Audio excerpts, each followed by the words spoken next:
찬양 감사하고요. 오늘 읽은 본문의 말씀을 통해서 가라 내가 너와 함께 하리라 라고 하는 제목으로 함께 은혜를 나누고자 하는데요.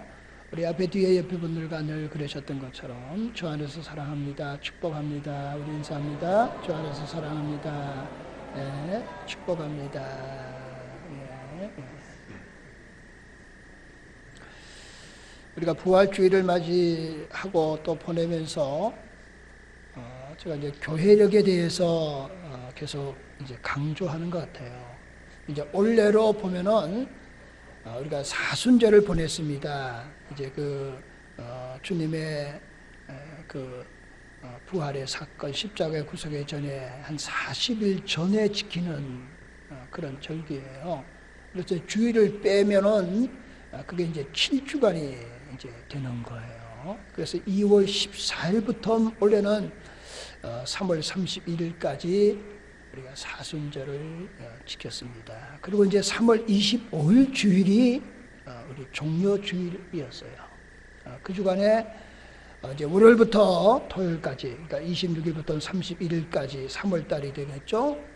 고난 주간이어서 우리가 새벽에 특별 새벽 기도회를 했어요. 그걸 이제 특세라 그러시는데, 그럼 특세가 참 맛있는 겁니다. 특세 안 나오신 분들은 다음에 특별 새벽 기도 하실 때 특식을 드실 수 있기를 소망해요. 별로.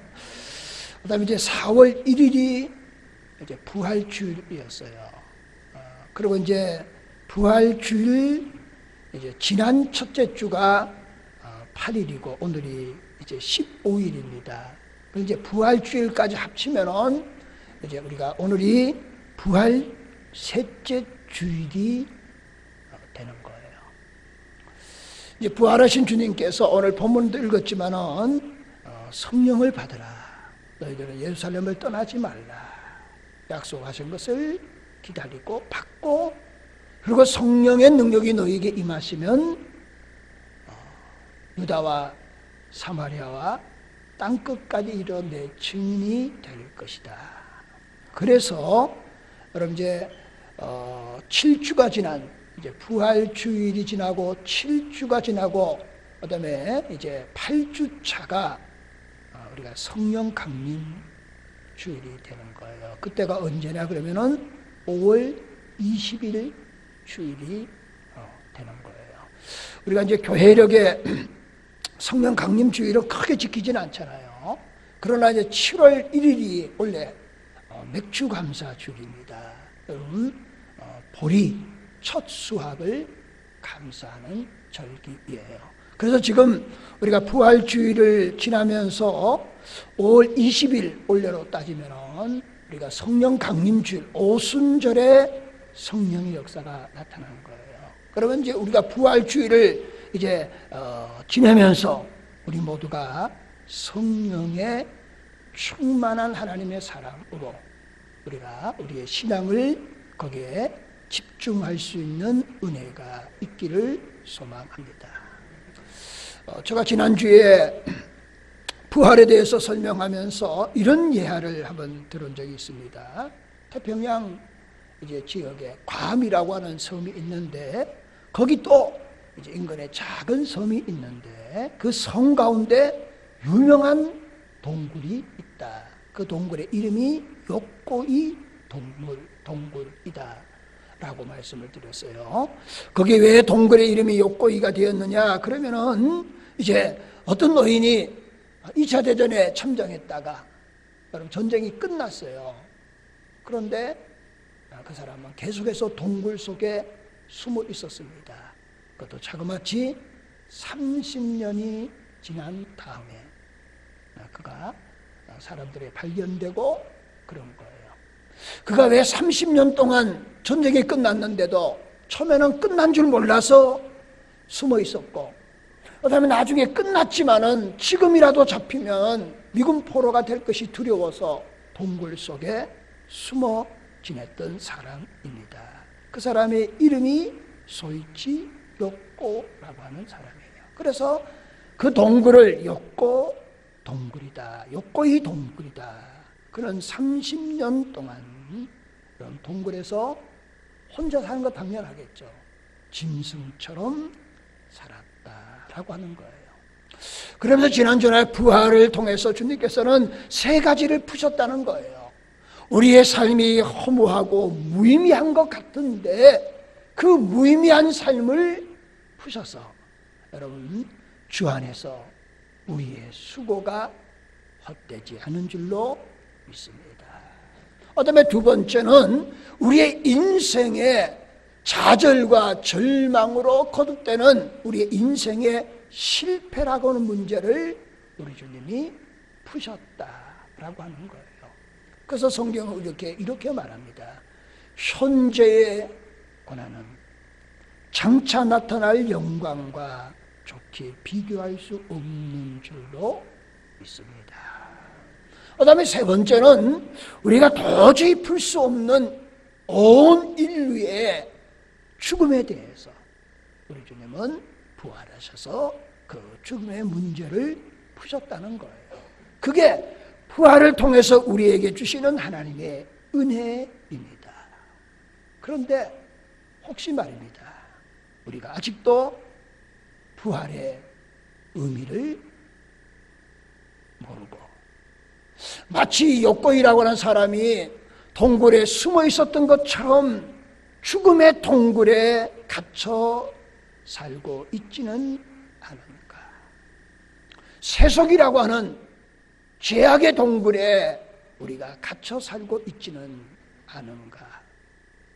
내 어떤 가치가 내 생각이라고 하는 그런 틀의 동굴에 우리가 갇혀 있지는 아니한가. 우리가 한번 생각해 봐야 돼요. 여러분 예수님의 제자들 또 보세요. 예수님이 부활하셨다는 얘기를 들었는데 예루살렘에서 엠마오로 내려간 거예요. 좌절하고 절망하고 실망하면서 내려갔던 거예요.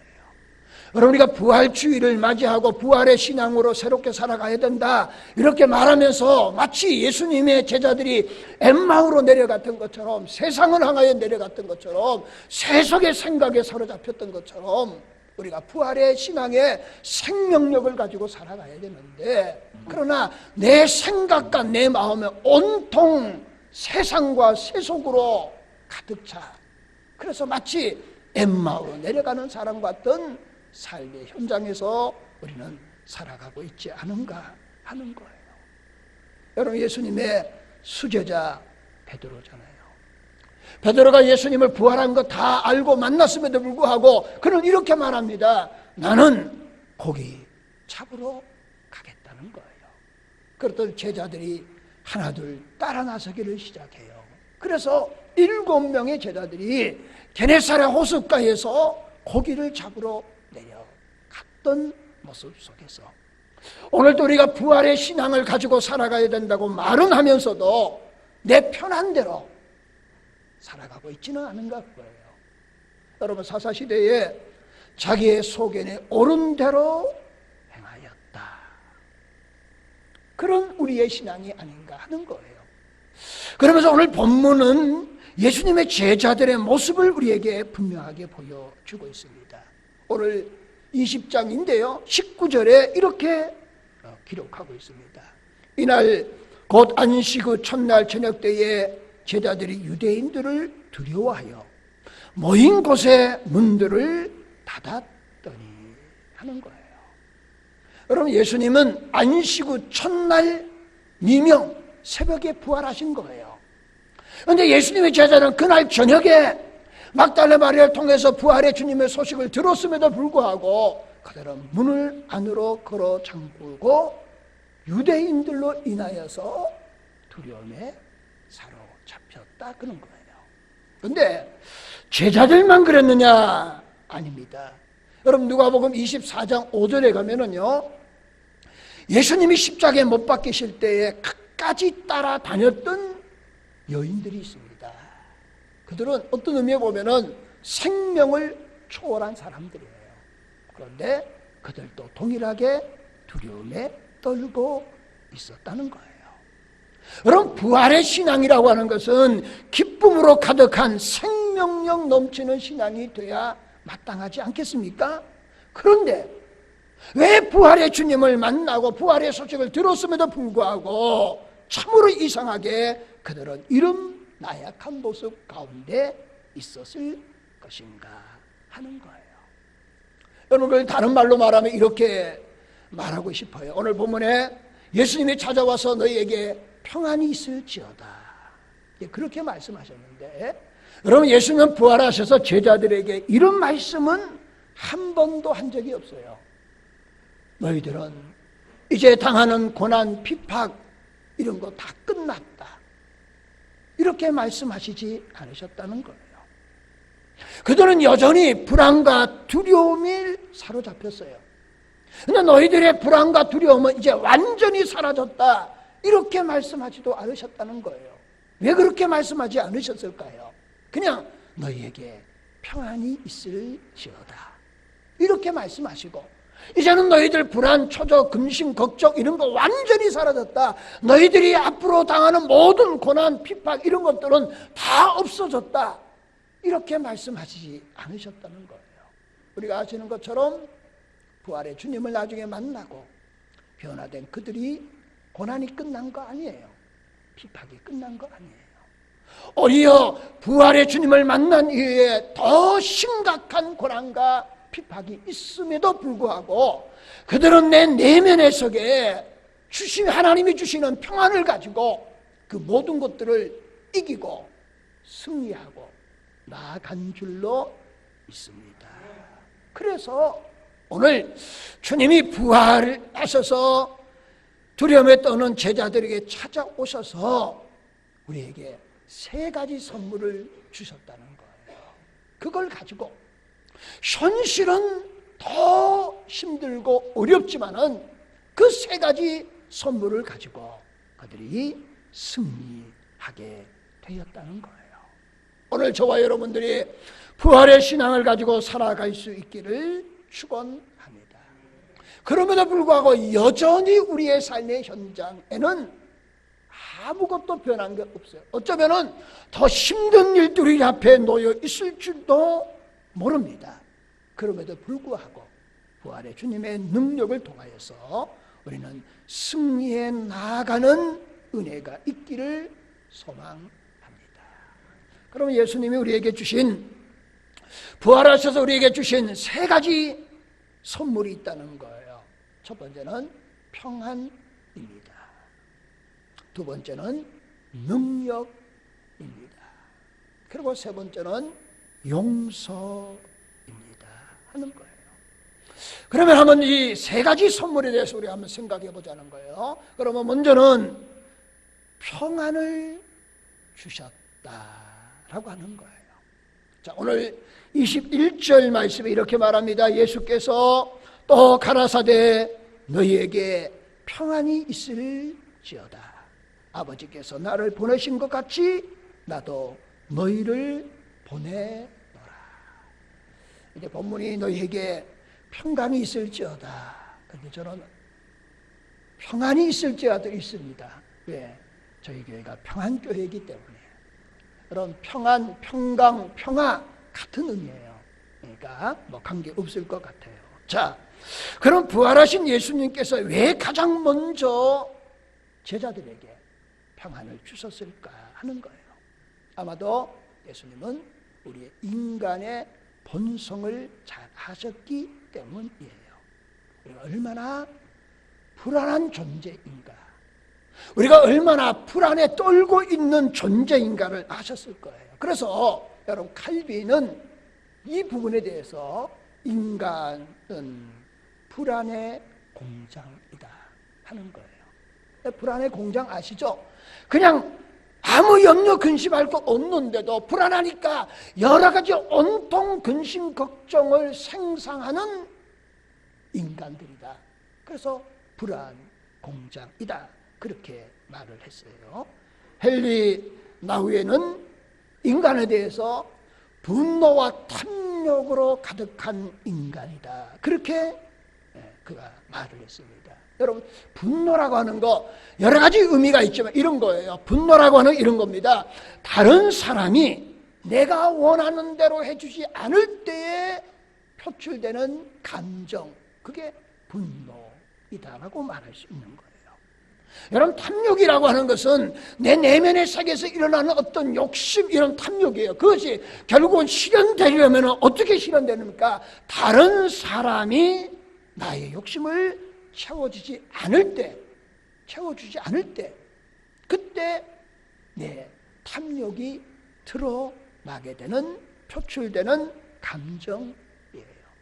그러니까 사람이 분노와 탐욕으로 가득하면은요, 사람과의 관계가 파괴된다 하는 거예요.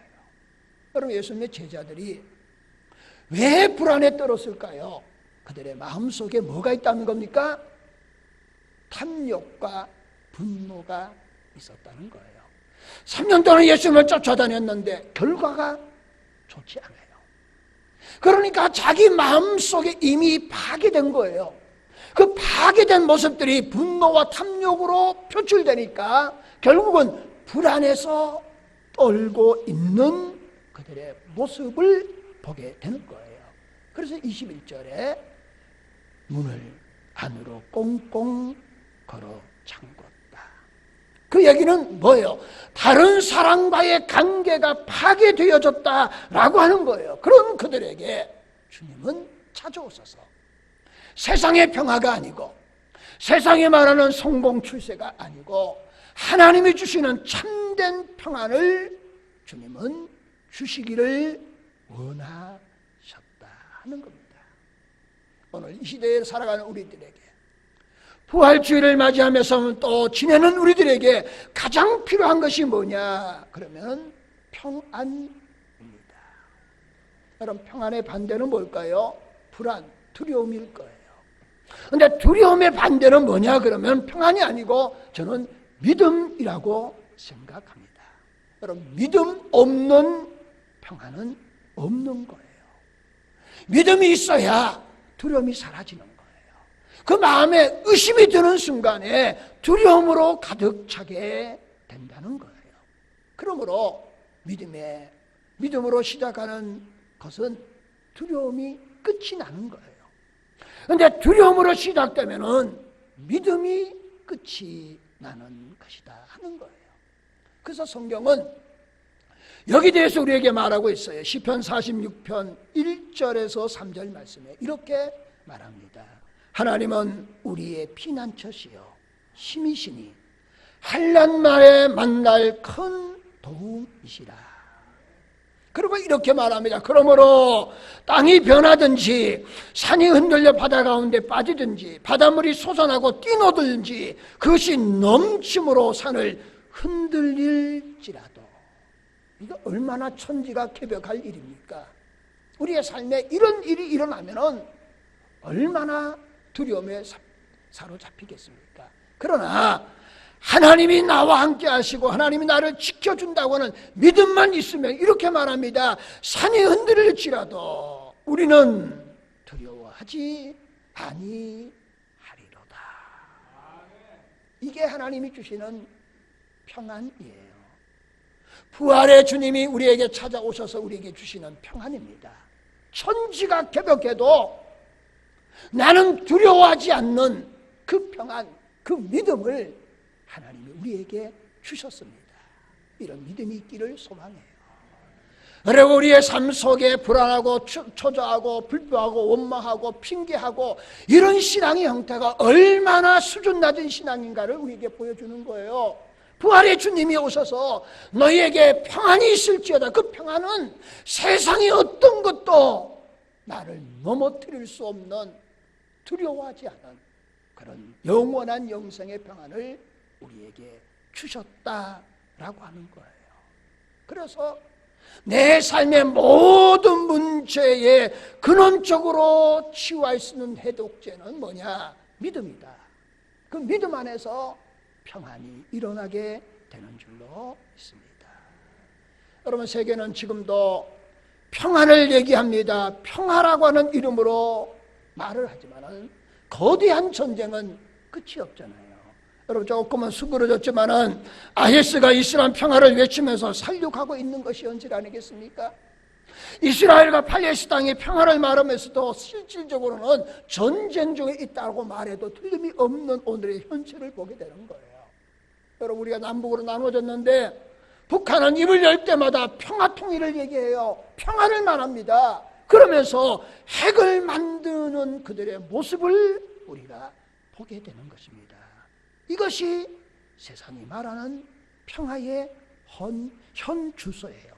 이 평화는 거짓입니다. 제가 이런 평화의 거짓에 빠져서 우리가 세상에서 호적거리는 신앙의 형태에 대해서 저는 이렇게 말하고 싶어요. 어떤 시골에 할아버지 할머니가 사셨는데요. 아마도 시골이니까 농사 짓겠죠. 하루 종일 농사 지니까 얼마나 피곤하시겠어요. 다 어르신들이 이렇게 표현해서 미안하지만은 다 골아 떨어지신 거예요. 한참 자다 보니까 할아버지가 허리가 결리는 거예요. 아픈 거예요. 그래서 자다가 아내를 깨우는 겁니다. 여보, 나에게 좀 파스 좀 붙여줘. 내가 지금 허리가 아파서 잠을 못 자겠다. 그러니까 할머니가, 여러분 귀찮았겠죠. 그런데 어두운 밤에 이게 할아버지 할머니들 거의 다 비상약 이렇게 놓고 있잖아요. 그 주섬주섬 찾아가지고, 그래가지고는 할아버지에게 파스를 붙여준 거예요. 여러분, 파스를 붙여주자마자 아픈 결리던 허리가 안 아프신 거예요. 할아버지가 단잠을 충분히 주무시고, 그리고 아침에 일어난 겁니다. 그리고 이제 파스를 띄려고 봤더니 할머니가 붙여준 파스가 아니고요, 중국집 스티커를 붙여주셨더래요. 그런데 이 할아버지는 지금, 그러니까 어두운 밤이니까 어쨌든 뜯고 붙여준 거는 맞잖아요. 그런데 그 스티커를 붙여주셨는데 그게 뭐로 생각한 겁니까? 파스로 생각하신 거예요. 편안하게 주무셨어요. 그런데 오늘의 우리의 삶의 평안이라고 하는 것, 평화라고 하는 것은 이거 가짜예요. 영원한 것 하나도 없는 거예요. 그런데 그게 영원한 같이 생각되어지는 거예요. 그것이 내 여러 가지 인생의 모든 문제를 해결해 줄 수 있다고 생각하는 거예요. 여러분, 인간의 죄와 사망의 문제는 오직 예수 그리스도가 해결하시고, 우리에게 영원한 나라는 하나님 우리에게 예비해 놓으신 줄로 믿습니다. 그래서 요한복음 14장 27절 말씀 이렇게 말합니다. 내가 너희에게 주는 것은 세상이 주는 것과 같이 아니하리니 너희는 마음에 근심하지도 말고 두려워하지도 말라. 하나님 주시는 평화는요, 세상의 거짓 평화가 아니에요. 영원한 평안인 줄로 믿습니다.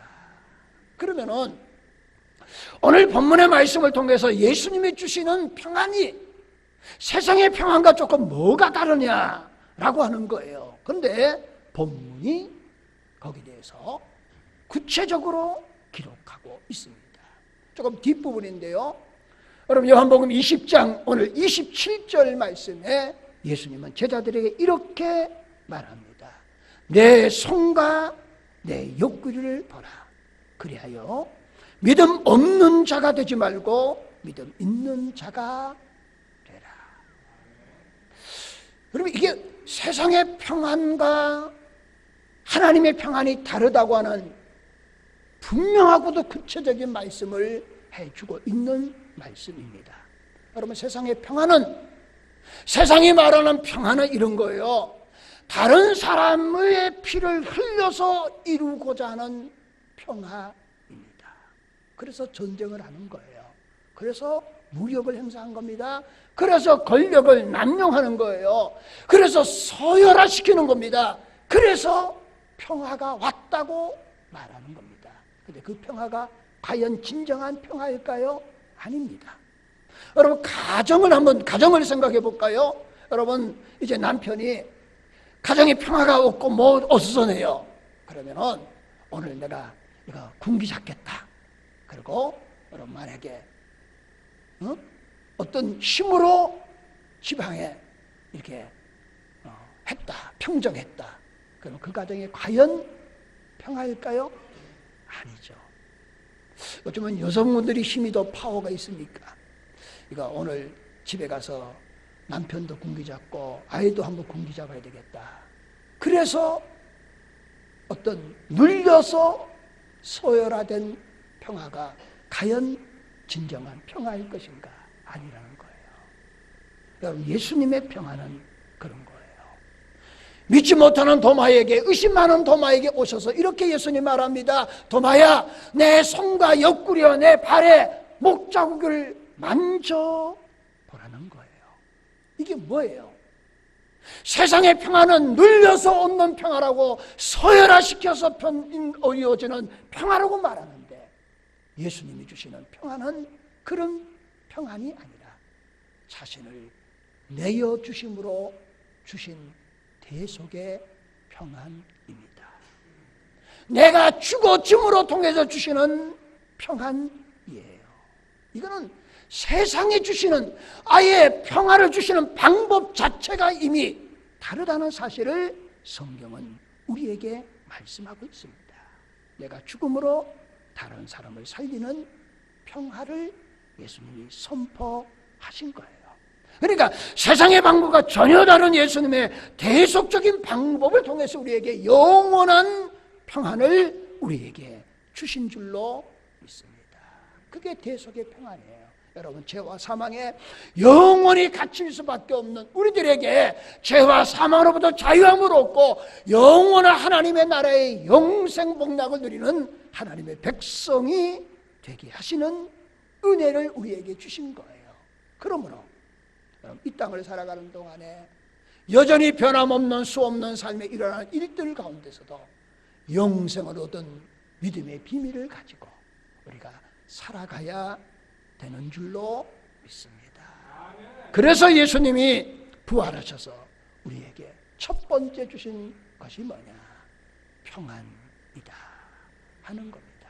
이 평안은 이 땅에 이루어지는 평안보다는 영원한 평안을 우리에게 주신 줄로 믿습니다. 두 번째는 예수님 우리에게 능력을 주셨다는 거예요. 오늘 22절 말씀에 이렇게 말합니다. 이 말씀을 하시고 숨을 내쉬며 이르시되 성령을 받으라, 이렇게 말씀하셨어요.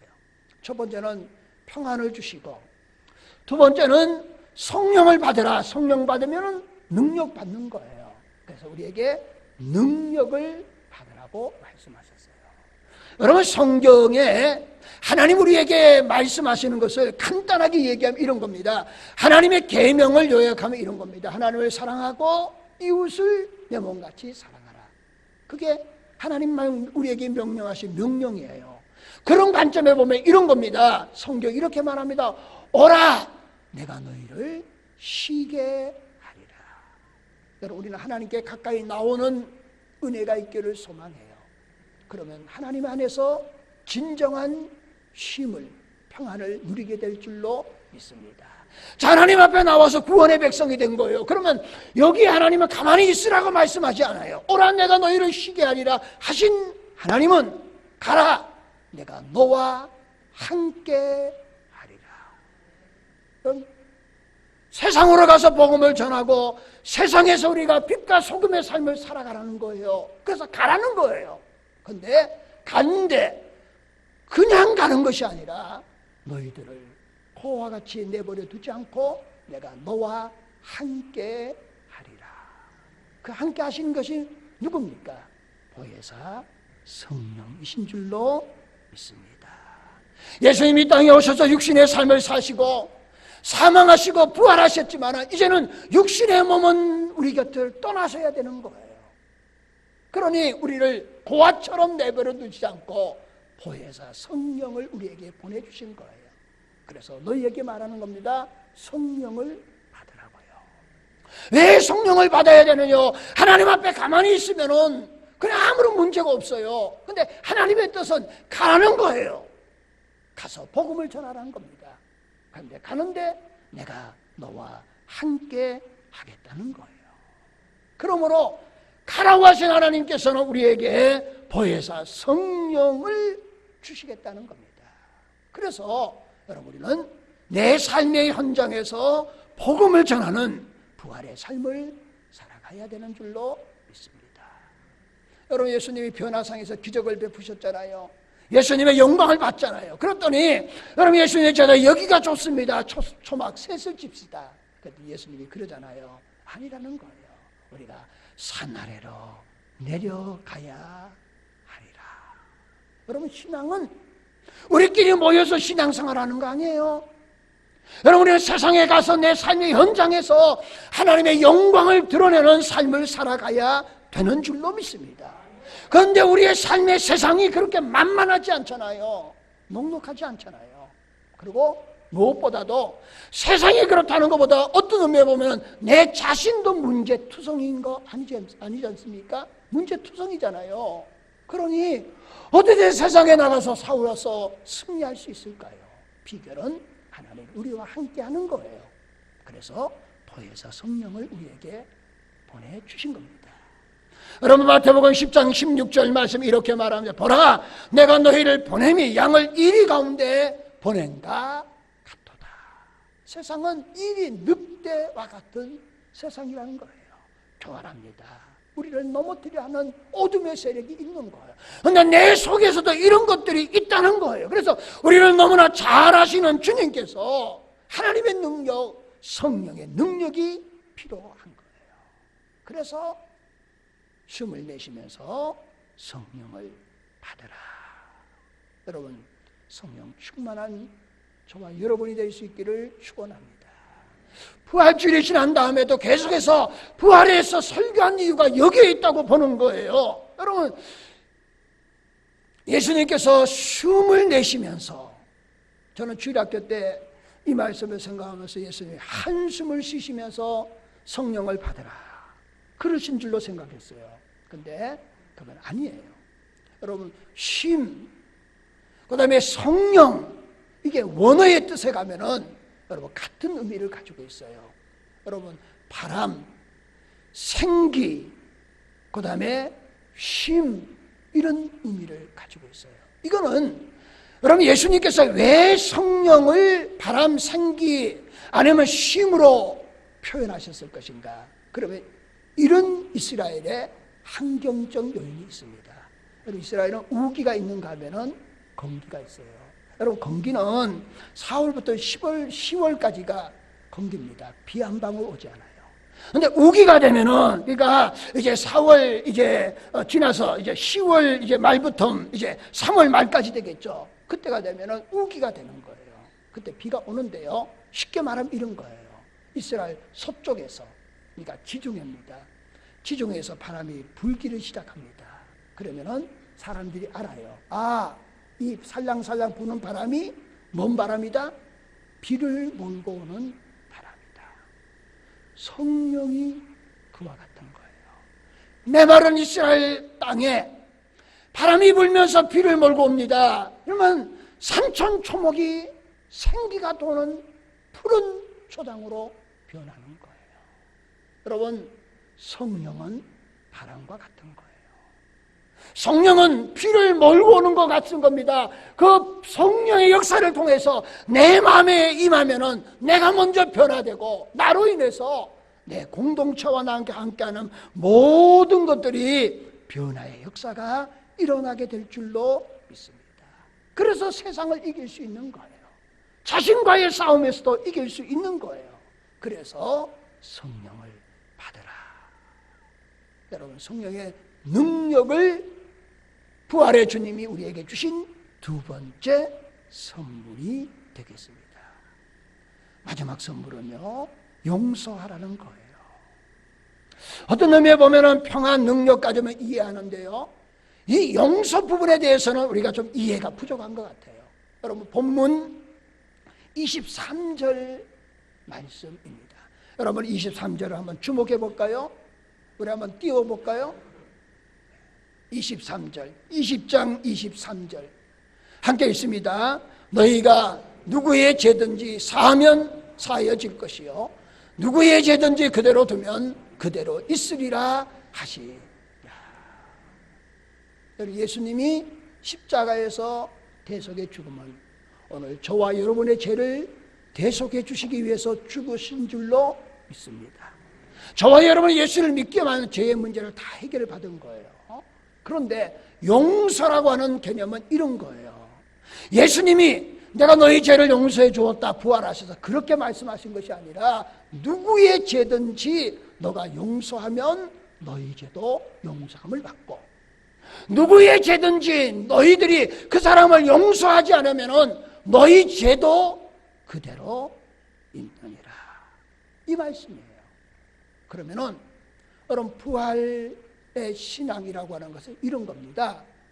내가 부활의 신앙으로 예수 그리스도의 은혜로 대속의 은혜, 제사함의 은혜를 입었다면은 우리는 마땅히 뭐 하는 겁니까? 남을 귀하게 여기고 존중하고 용서하고 살아가는 사람이 되시기를 축원합니다. 그런 용서의 의미예요. 예수님이 우리의 죄를 용서해 주셨다는 의미가 아니고, 여러분, 예수님께서 이렇게 말하는 겁니다. 너희 죄를 내가 사하여 줬는데 너도 누구의 죄를 정죄하기만 하면은 너희 죄도 그대로 있다는 거예요.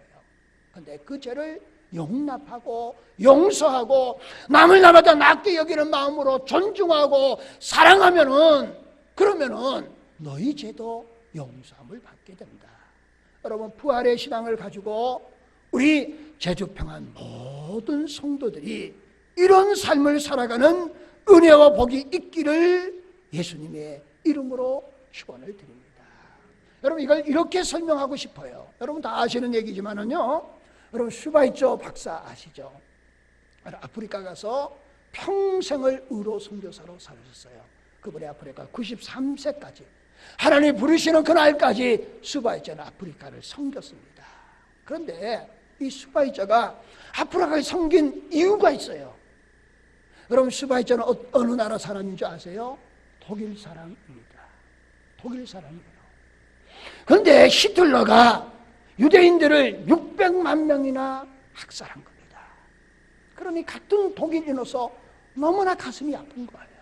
그래서 그는 하나님께 기도합니다. 이렇게 억울하게 죽은 생명에 대해서, 영혼들에 대해서 누가 속죄할 수 있겠습니까? 그렇게 기도한 거예요. 그랬더니 그냥 거두절미하고 하나님이 여러분 슈바이처에게 감동을 주시더래요. 너가 속죄하라. 그래서 자신의 모든 부귀영화를 내려놓고 아프리카 가서 평생 의로 선교사로 헌신한 거예요. 여러분, 부활의 신앙이라고 하는 것은 그냥 구호가 아닙니다. 내 죄를 대속해 주신 하나님의 은혜에 감격하는 마음으로 또 다른 사람의 대속적인 삶을 살아가는 거예요. 여러분, 용서하고 다른 사람을 귀하게 여기고 사랑하며 섬기는 삶이 부활의 신앙인 줄로 믿습니다. 여러분, 저는 저와 여러분들은 어떻게 살아왔습니까? 자신의 문제 하나 놓고도 그냥 갈팡질팡하고 씨름하고 살아오지 않았습니까? 여러분, 내가 죄 짓지 않는 것 놓고 여러분 거기에 선한 싸움을 싸우는 것도 대단히 중요합니다. 그런데 거기서 머무르지 않고 한 차원 넘어가서 나 자신만을 위한 삶이 아니라 여러분 다른 사람을 위해서 용서하며 화해를 이루는 삶을 살아가야 되는 거예요. 가정이 어렵습니까? 내가 먼저 하나님의 미달이 되는 거예요. 우리 사회가 어렵습니까? 우리가 먼저 하나님의 미달이 되어줘야 됩니다. 우리가 섬기는 교회가 어려움을 당합니까? 내가 대속의 정신을 가지고 내가 하나님의 미달이 되어져야 될 줄로 믿습니다. 이제 말씀을 정리하는데요, 그냥 간단하게 했습니다. 예수님이 우리에게 세 가지 선물을 주셨습니다. 우리에게 평안을 주셨어요. 가라고 말씀하시면 우리에게 능력을 주셨습니다. 그리고 가서 우리의 삶의 모습이 뭐예요? 사랑으로 용서하는 화해를 이루는 삶을 살아가야 합니다. 우리가 부활주의를 우리가 지내면서 이런 부활의 신앙으로 가득 찰 수 있기를 예수님의 이름으로 축원을 드립니다. 기도하시겠습니다. 부활절 이후에 우리의 삶이 세 가지 방향이 있습니다. 평안과 능력과 용서입니다. 사랑의 주님이여, 우리를 이 땅에서 부활의 삶을 살게 하여 주시옵소서. 평안과 능력과 용서로서 부활의 신앙으로 예수 안에서 승리하는 우리들 되게 하여 주시옵소서. 예수님의 이름으로 기도합나이다. 아멘.